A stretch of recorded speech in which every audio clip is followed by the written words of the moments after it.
What's good? Your boy Jdefinition gang. Today we are going behind the scenes and talking the backstory of my last video, Irrelevant. We about to talk about the music, the concept, the video, how I chose the beat, how I wrote it. We're about to get into all that shit. Let's go.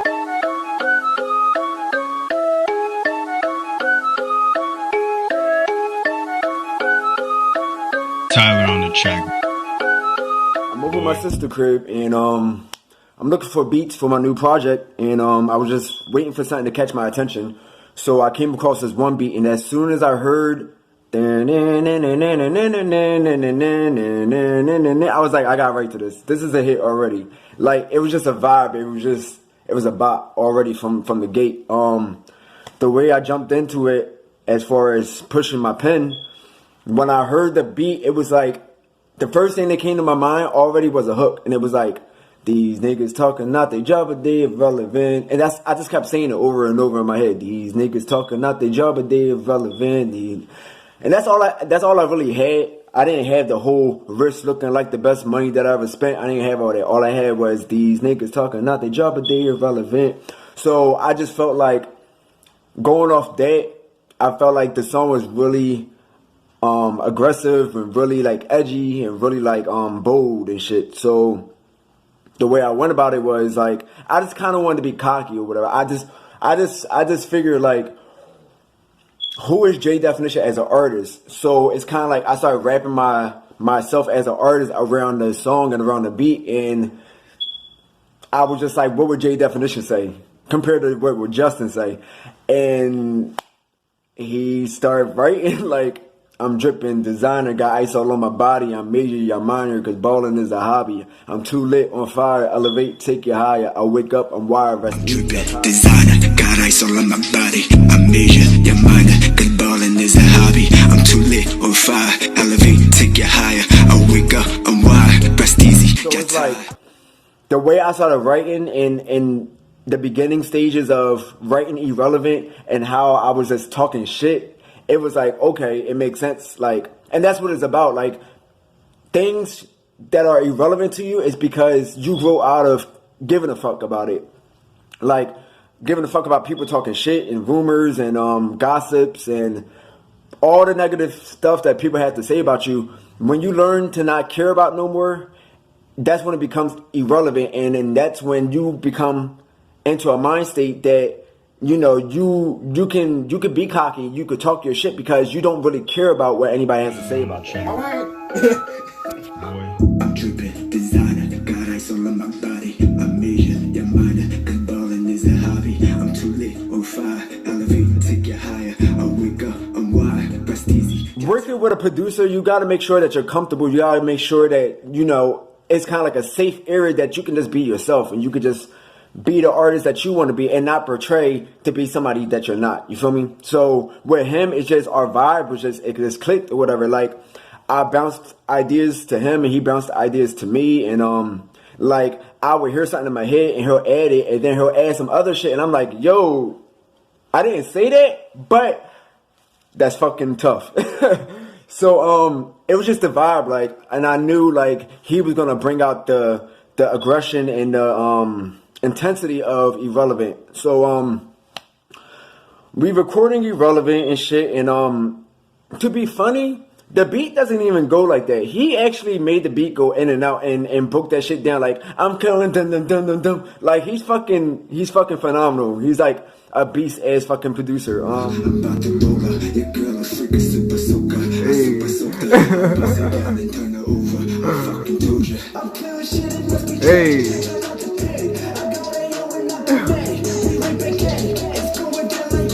And especially how we did it with my voice. It was like, I like the opposite of me being calm, like, I'm dripping, designer, got ice all on my body, I made it, and then snapping, I've been going 0 to 100 since the second grade, legend. So it's like, the contrast.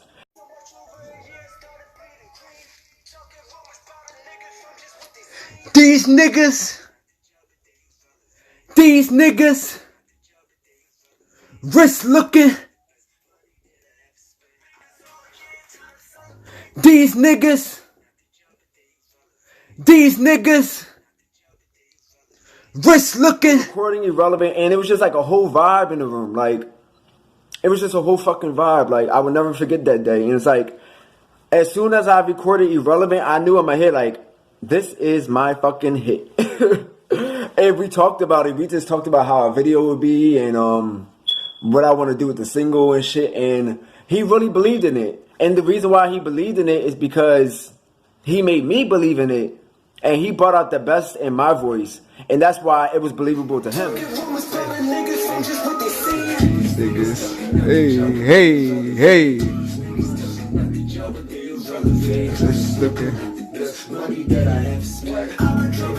Oh, yeah, time to celebrate. Whoa, hey.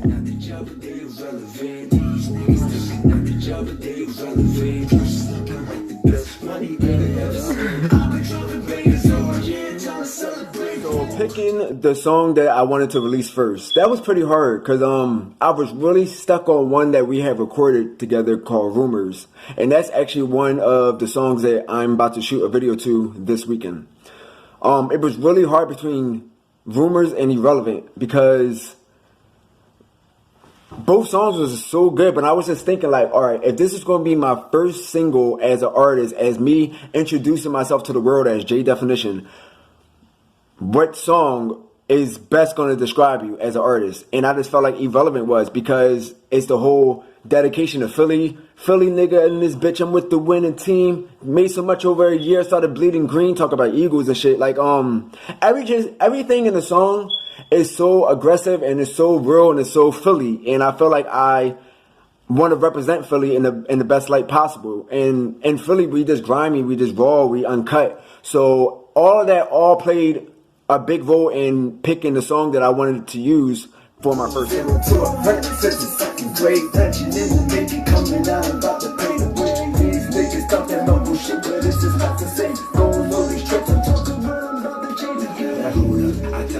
So now I started to come up with visuals and ideas, and when I tell you, I had like so many crazy ass ideas for like Irrelevant, and so I started thinking outside the box, but I also started using my resources that I had around me to make things happen. And I felt like the song was real grungy and real raw and real aggressive and real like hard hitting.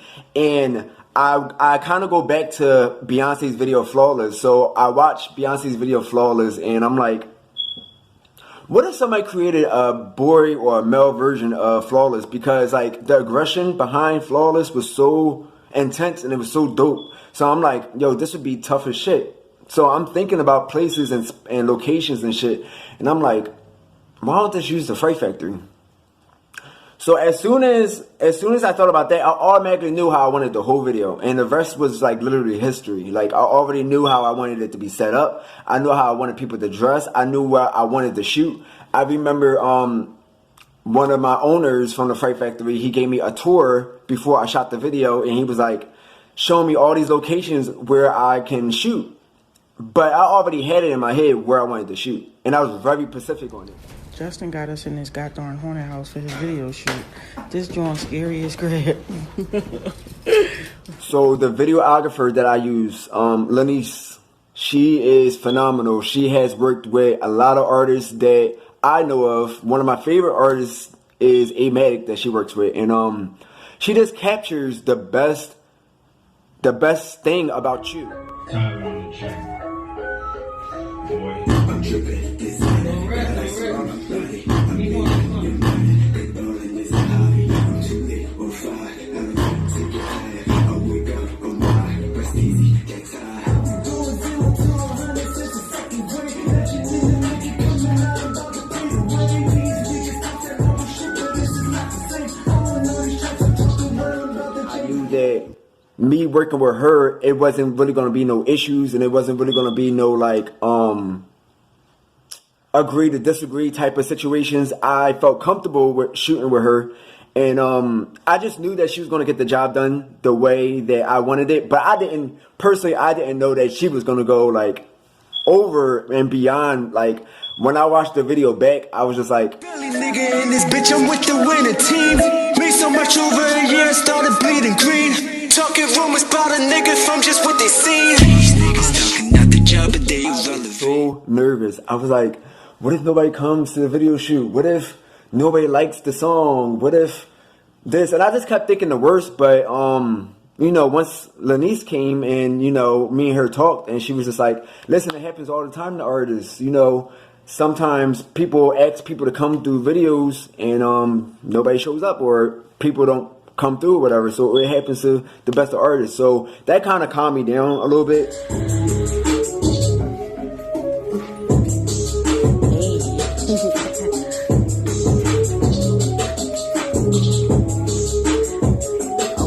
Choreography of Irrelevant.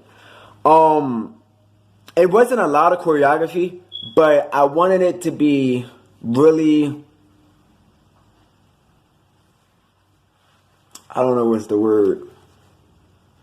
I wanted the choreography to be really bold, and I wanted the choreography to be real strong and real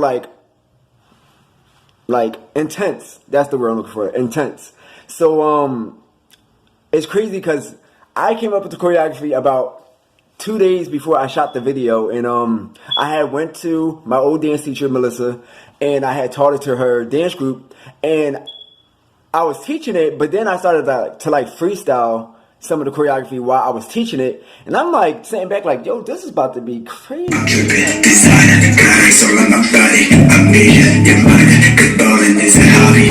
lit on fire, elevate, take it higher. I wake up, I'm wide, rest easy, get tired. I've been going 0 to 100 since behind the video for Irrelevant,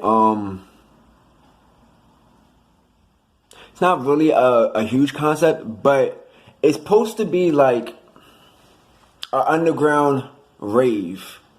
And the type of rave that I was trying to create was, you know, to bring all different walks of life together, to bring, you know, like the hood niggas, and bring females, and bring kids, and bring adults, and just different walks of life, all partying in one room and just raving out and just all enjoying each other's company and just all having a good time. Not the job, but they irrelevant. These niggas talking, not the job, but they irrelevant. Just looking like the best money that I ever spent. I've been dropping bangers all year, time to celebrate.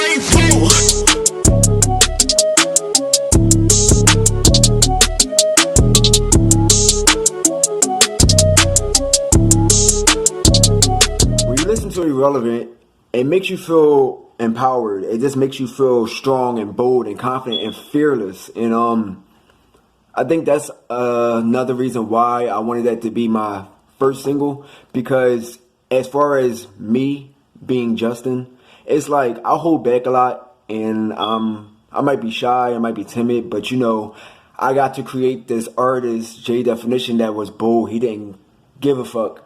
He was careless. He was free. And I think Irrelevant was the best decision I could have possibly made as far as making that my first single. And I wouldn't trade that back. I wouldn't say, oh, I made a bad decision with releasing Irrelevant. I think Irrelevant is the bomb. So I'm proud of the project, and I'm proud of what's to come. It's gonna be crazy.